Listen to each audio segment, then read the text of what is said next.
આ ચકલા છે ને બિચારા સવારના ભૂખ્યા હતા. જીવ હું ખાવાનું નાખું અને વરસાદ પડે એટલે પલળી જાય. ક્યારની વિચારતી હતી કે શું કરું તો એમના ખાવામાં પાણી ના પડે.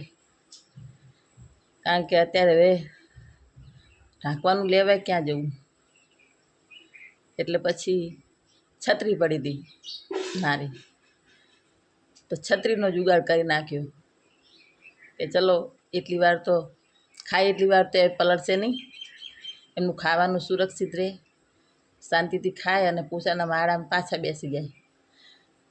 અત્યારે સવારમાં આખી રાતને બહુ જ ભૂખ્યા હોય. જુઓ એક એક એક એક એક આવે જ જાય. એટલે આજુબાજુમાં બહુ દૂર સુધી ચણવા ના જઈ શકે. એટલે નજીકમાં એમને ખાવાનું મળી રહે તો એ લઈ લઈને બચ્ચાને ખવડાવી જાય અને પોતે પણ ખાઈ અને માળામાં જતા રહે. આજે આખો દિવસ એમને આવી રીતે ખાવાનું નાખવાનું છે.